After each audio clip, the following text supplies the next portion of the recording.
Hello everyone, this is study with Chandni. आज हम लोग जो पढ़ने जा रहे हैं जो पोएम, उसका नाम है कोरस ऑफ होमकमिंग शिप्स। ये जो पोएम है इसका पोइट का नाम है अल्फ्रेड ऑस्टिन। अल्फ्रेड ऑस्टिन, थोड़ा सा उनके बारे में जान लेते हैं। Alfred Austin was a English poet and a journalist. He was born on 30 May 1835 and died on 2 June 1973। तो ये जो पर्सन है वो होम कमिंग शिप के बारे में लिखा है। जो शिप है ना, वो गाना गाते गाते अपने घर रिटर्न हो रहे हैं और बहुत खुश है क्योंकि वो काफ़ी सारे ऑब्स्टिकल्स को पार करके वो अपने घर वापस आ रहे हैं और वो हमारे लिए आ रहे हैं ताकि हमें हमारा सामान, हमारा जो गुड्स है वो हम तक पहुंचा सके। ये अल्फ्रेड ऑस्टिन ने लिखा है इस पोएम में। इस पोएम के थ्रू से डिस्क्राइब किया है इस चीज़ के बारे में। चलिए आगे पढ़ते हैं। Here is a song supposed to be sung by the ships that are returning home with goods collected from different lands। ये गाना है जो कि शिप्स के थ्रू से गाया गया है और ये लोग सब रिटर्न हो रहे हैं क्या लेके, बहुत सारे गुड्स लेके जो कि वो अलग अलग जगह से कलेक्ट किए हैं। The ships have sailed the seven seas and have passed through the Arctic as well as torrid regions, braved all kinds of weather and have brought back the world's wealth for man's comfort and pleasure।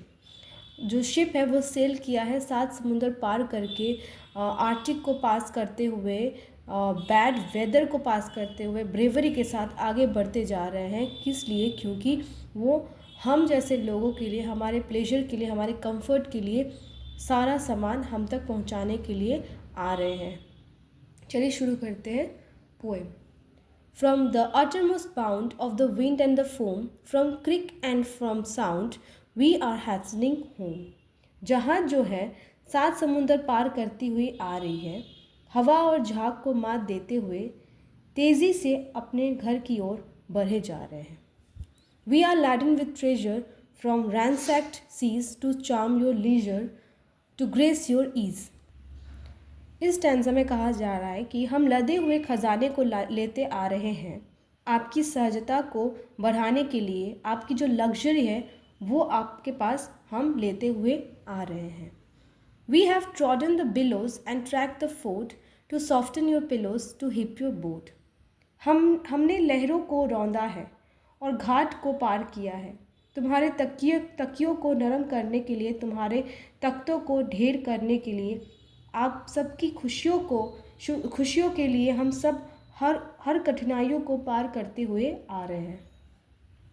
The hills have been shattered, the forest scattered, our white sails tattered to swell your hoard। पहाड़ टूट गए, जंगल बिखर गए, हमारे सफ़ेद जो एक कपड़ा होता है, जो वाइट सेल्स का मतलब होता है एक कपड़ा होता है जो कि अटैच रहता है एक पोल से। तो वही बोल रहे हैं हमारा जो सफ़ेद जो वो पोल है वो फट चुके हैं, जो अटैच रहता है वाइट कलर का, जो कि विंड को कैच करने के लिए रहते हैं, तो वो फट चुके हैं। मतलब इतने संघर्ष करना पड़ रहा है आपके ख़जाने को आप तक पहुंचाने के लिए। हम आगे बढ़े जा रहे हैं। Is it blossom or fruit or seed you crave? The land is a suitor, the sea is your slave। चाहे फूल हो या फल के बीज, ये धरती तुम्हारी प्रेमी है और समुद्र तुम्हारा दास है। We have raced with the swallows and threaded the flows where the walrus swallows made melting snows। हम जो swallows है ना उसके साथ रेस कर रहे हैं, जो बर्फ़ है उन टुकड़ों पर चल रहे जहाँ वॉलरस पिघलती बर्फ़ के बीच में लौटता है, हम उसे पार करते हुए आ रहे हैं। Sought regions torrid and realms of sleet to gem your forehead to sweat your feet। इस स्टैंजा में कहा जा रहा है कि जहाज का जो जर्नी होता है वो इतना डेंजरस होता है, इतना ख़तरनाक होता है, जो इतने एक्सट्रीम वेदर को पार करते हुए आ रहे हैं। और बोला जा रहा है कि वो लोग ग्लोरी और ऑनर के साथ वो लोग आगे बढ़ रहे हैं। क्यों? हमारे इस कंफर्ट और सिक्योरिटी के लिए ये बोला जा रहा है। हमारे सामान को हम तक पहुंचाने के लिए वो आ रहे हैं, जल्दी से आ रहे हैं।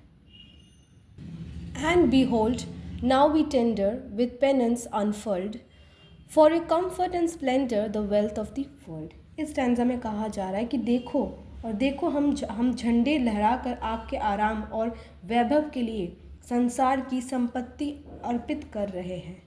हम आपके लिए आ रहे हैं।